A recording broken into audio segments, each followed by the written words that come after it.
Good morning, Yogi David here. A little dark in it. I'll take these off. There we go. Yesterday I made a video, and it was after my powerful lucid dream and heavy meditation the night before. My mind was very open, very clear, effortless thoughtlessness, so that information was just pouring into my head. The video I made was pure chaos. It was just this thought, that thought, this truth, that truth. It was all flowing through me. So I deleted it, and I was going to do a much calmer video, much more coherent. I had so much to say about so much. I still do. About a lot of things. A Bible verse, Matthew 5:15, I think. He that has a candlelight doesn't put it under a bushel. He puts it on a candle stand and lets it light the entire house. That is the purpose of my life, to share the knowledge I have, to share enlightenment with others, and to help them get there. Those who want to get there, get there. Anybody who wants to can.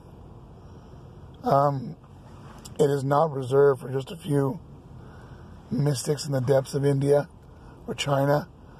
It is not like weightlifting, where if I finally do 100,000 repetitions of Ram, then I will finally suddenly hit Samadhi.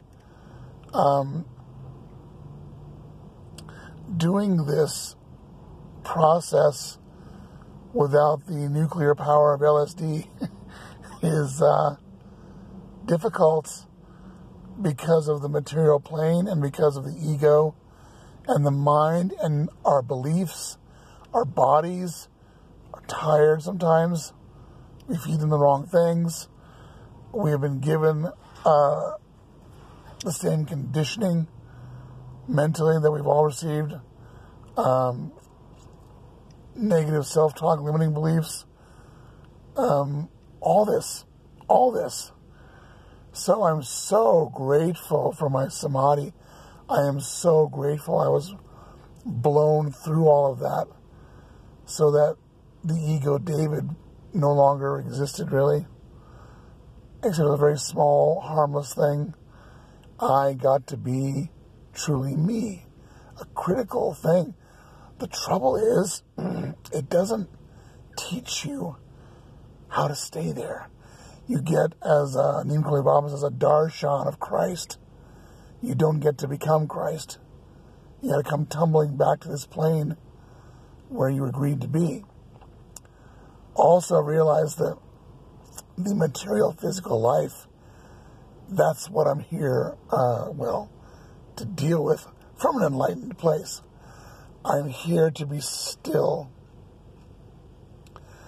at total peace, total love, all possible. It sounds ridiculous, it's unattainable, it's not. Only because that is your true nature. However, what I've done is gone inward so far and so much, focusing on that, my body, my emotions, my issues, my neuroses, all these things don't get dealt with. And I'm not saying we should spend years and years in therapy or some such thing. That's not true at all. We are meant to transcend them, but transcend them we must. Either by, and there's lots of methods to do this, I focus on mindfulness, on the truth of unconditional love. But there's nothing wrong with, say, a dear friend just came into my life and mentioned that she had taken a pillow and screamed into it just to blow an anger out somewhere, to release the energy. Eckhart Tolle talks about the pain body as a thing that we should begin to deal with, begin to process. If being a spirit were all there was to it, then we could just die. There'd be no need to be here and do this. We're here to do this. We are both. I know it's an illusion. I know the truth, the higher truth of what we are. However, I am, at this moment, talking to you on my phone. You are listening. This is a level of reality. So we are meant to manifest our I am consciousness, ourselves, on this plane. On this plane. What else can you say? And create things that no one's created before. Your jiva, your individual soul, has a unique journey, has a unique thing to bring to this world. And do that we must. But of course, we've got to begin by going inwards. Otherwise, how would you ever know what you are? How would you know who and what you are? What strength would you have to be able to begin to effectively manifest that on this plane in the first place? So, there we are, going within, and then going without, though. Going to the external, and powerfully shaking it up, which sounds contradictory. But this path, this spiritual journey is full of paradoxes, so that's something I'm just going to get used to. My voice is extra shredded today.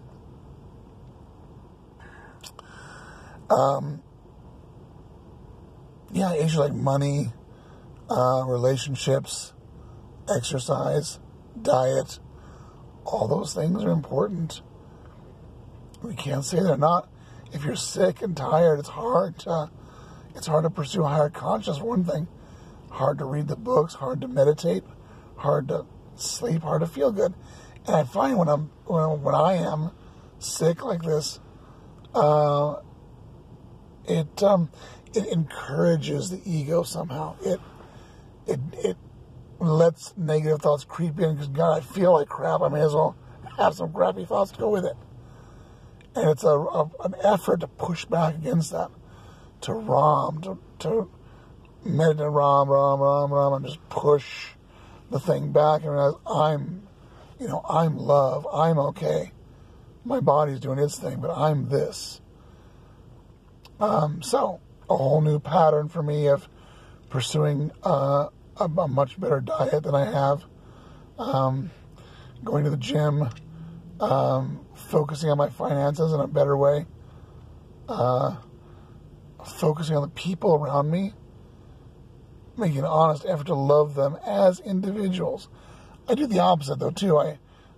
If my kids are having a problem, they're fighting a lot, and they do, I'll go in my room, I'll close my eyes, and I'll do Ram, and I will direct that energy I'm generating toward them. And in about 10, 15 minutes, they calm down and stop fighting. But my son Samuel came to me and put his arms around me, actually, during one such incident. So, we must realize Shiva and Shakti. We must realize male and female in terms of, the unmanifested, the manifested. We are both. To deny one or the other is an error. So, I disagree with my fellow yogis, living in the mountains, covered in ashes, living off gruel. I understand. It's a way to get out of your senses, a way to push away your sense attachments. You don't need to shut it out like that, though. You really don't. You must only understand the trouble is attachment. The trouble is, wanting your buffet dinner and thinking you need it to be happy. Trying to immerse yourself in the physical to be happy. It doesn't work, of course. There are plenty of depressed, wealthy people. It's fine to eat what you like, but happiness comes from within. It's fine to enjoy sex. I want to do a video on that subject, actually, because it's such a such a place where our demons can hang out, and sex is a good hiding place. I find good drug to use. I used to worry about myself in that regard. My preferences have been very colorful in the past, and now, for that matter. And God, I must be, weird. All of my spiritual family, I'll call them, has to say about it is, those are just different ways of loving yourself, and that's it. That's it, and that's all it is. That's all it has to be. But we definitely have to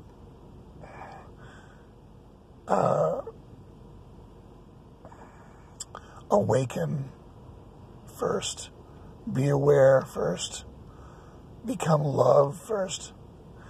Once you do that, then any form, food, sex, whatever, the forms don't impinge upon that. And it becomes holy, actually. This is how,